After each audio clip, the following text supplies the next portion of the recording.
జై గోవింద. నేను మీ పసుపులేటి శివప్రసాద్, అనంతరాజ్ ఆస్ట్రేటు, తిరుపతి. అందరికల్లా అందమైన సొంతిల్లు.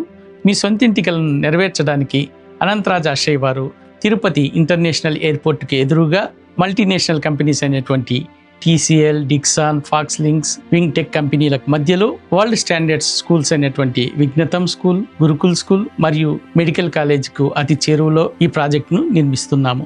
మేము కేవలము 20 లక్షలకే అందమైన సొంతిల్లే కాకుండా యాడెడ్ లైఫ్ స్టైల్ను అందిస్తున్నాము. 14,000 SFT కలిగిన ఈ క్లబ్ హౌస్లో children's play area, function hall, gym, indoor games అన్ని సౌకర్యాలను కల్పిస్తున్నాం. ఈ 20 లక్షలు కూడా మీరు ఒకేసారి కట్టాల్సిన అవసరం లేదు. ఇంట్రెస్ట్ ఫ్రీ ఇన్స్టాల్మెంట్ ఫెసిలిటీ కలదు. మేము బంగారాన్ని వెండి ధరకు అందిస్తున్నాము. వెండి బంగారం అయ్యేలోపు మీ సొంతింటి కళ నెరవేర్చుకుంటకు అనంతరాజ్ ఆశ్రయానికి తక్షణమే విచ్చేయండి. జై గోవింద. ఇంట్లో గొడవ ఏమైందో మనకు తెలియదు. తెల్లారు లేచి చూస్తారు ఆల్రెడీ భర్త ఇంతకుముందు ఏమైనా ఇళ్ళ మధ్య గొడవ గిట్టకుండా ఏం గొడవలు లేవు, ఏం లేవు. ఎట్లా జరిగిందో సంథింగ్ జరిగింది.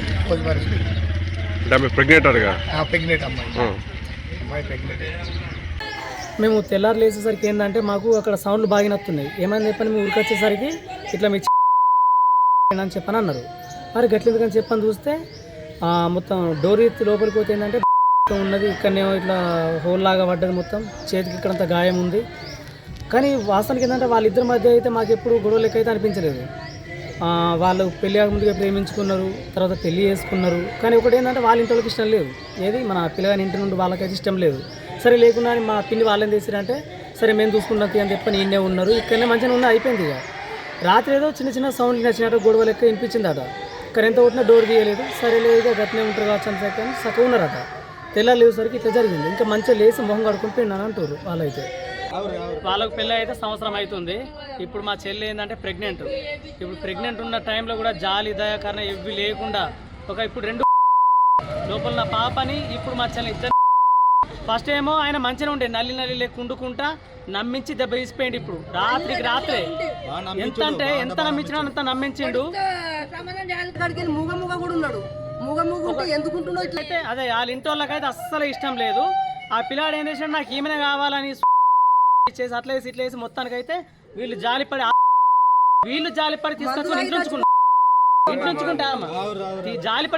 ఇంట్లో ఉంచుకుంటే మంచిగా ఆపాల్సింది పోయి నీకు ఒక పెద్ద ఇల్లు పెద్ద రూమ్ ఇచ్చి నిన్ను మంచిగా చూసుకుంటే నువ్వు ఇంచు కూడా జాలి లేకుండా ఇదంతా మీరే చూసుకోవాలి. మీరు ఎట్లయితే తెలియదు. వాళ్ళకైతే శిక్ష పడాలి.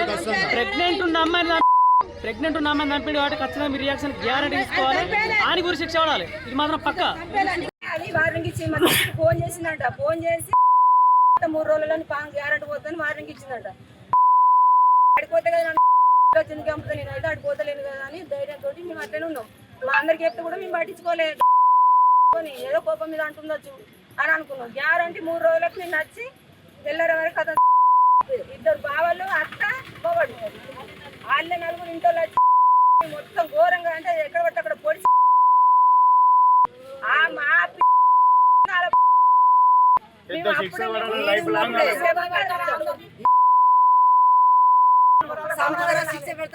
లేకపోతే అత్త పానం కావాలి మాకు. అత్తని తీయాలి ఉరి శిక్ష అత్తకు. అసలు అత్తలు భూమి ఎవరికి ఉన్నా కానీ మోసమే. ఇంతమంది ఆడపిల్లలు ఎంతో మంది ఉన్నారు లోకం మీద. అసలు పరిస్థితి ఆడపిల్లకు రావద్దంటే దానికి గ్యారెంటీ అత్తకు శిక్ష పడాలి. దానికి ఉరి శిక్ష తీయాలి. తీస్తేనే ఇంకో అత్తలకు కూడా భయం ఉంటది. ఇవాళ మనం పిల్లని అనుకుంటే పెంచుకుంటే ఒకళ్ళ ఇంటికి ఇత్తిమి బిడ్డ లెక్క చూసుకోవాలి. కానీ అత్తలు ప్రతి ఒక్కరికి అలవాటు అయిపోతుంది. ఏ అత్త కూడా బాగా భయం పట్టాలంటే అప్పుడు మేము ఇళ్ళకి పిల్లని తీస్తామని ఉండదు. అయితే మళ్ళీ పేవర్తో కూడా మేము ఒకసారి ఏం చెప్పినామంటే మీ పిల్లని నువ్వు తోలుకొని పో, ఇయ్యబ్రాలు మెప్పించుకో, కోడల్ని మెప్పించుకో, ఏదో ప్రేమించుకుని పెళ్లి చేసుకున్న కథ అది. తీసుకుని పోయి నీ ఇంటికన్నా పెట్టుకుని అన్నాం. నా ఇంటికి ఆ పిల్ల అద్దె వద్దు, నాకు అవసరమే లేదు. నా కొడుకు ఇంకో పిల్లని చెప్తా. ఆ పిల్ల నాకెందుకు దొమ్మరిది రౌడిదనో ఎన్నో మాటలు తిట్టింది. ఎన్నో మాటలు తిట్టిన వల్ల ఈ పిల్లాడు ఏం చేసిండు, అద్దెగా నేను నాకు తోలుకపోతే నా పిల్లలు కంపల్సరీ మా అమ్మ చంపుతుంది. ఆ పిల్లడు కూడా ఒక్క పచ్చలే చెప్పిండు. మరి ఈయనే ఉండు, వాళ్ళు కూడా ఈయనే ఉండు. ఈయన నువ్వు ఏదో జాన భూమి కొనుక్కొని బతుకు పిల్లన్న పిల్లాడన్న పుట్టినాక అప్పుడు పట్టుకొని పోయి అక్కడ ఉండు కానీ ఈయనే ఉండు అని అంటే సరే అని ఆ పిల్లాడి ఉన్నాడు. ఇక అట్లనే బతకబట్టి 8 నెలలు అవుతుంది పెళ్ళి అయి 5 నెలల పొట్ట అయింది. ఒక కాన్ తీసేసి సారు ఒక కాన్పైంది ఫస్ట్. అయితే ఏం చేసిండు, వాళ్ళకి చెప్పకు కాన్పైందని చిట్టి, వాళ్ళకి చెప్పకు కాన్పైందని చిట్టి అని అంటే ఇక వాళ్ళ పదురుకున్నారు. ఆ కాన్పు తీసేసిండు. ఆ 2 నెలలకు ఆ పిల్ల చెప్పింది, అమ్మ నా కాన్పు తీసేసిండు, అమ్మ నా కాన్పు తీసేసిండు. అంటే పిల్ల ఎందుకు కాన్పు తీసేసినావంటే ఇప్పుడు 4 నెలలకు గర్భవతి అయింది.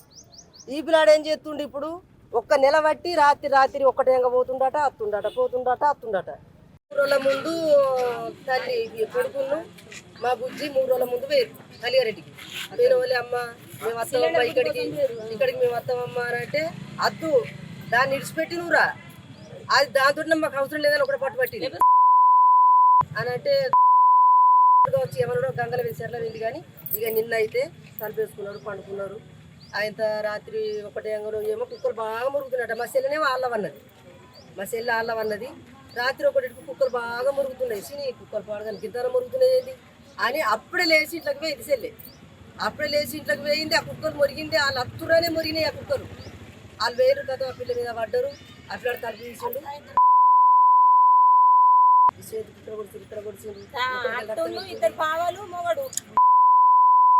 తుక్కు పొడిచి గుద్ది దాన్ని ఎల్ల రాకుండా వేసి ఆ బెడ్ కింద కూర్చుని ఆ పానకు గ్యారంటీ అలా పానలు పోవాలి.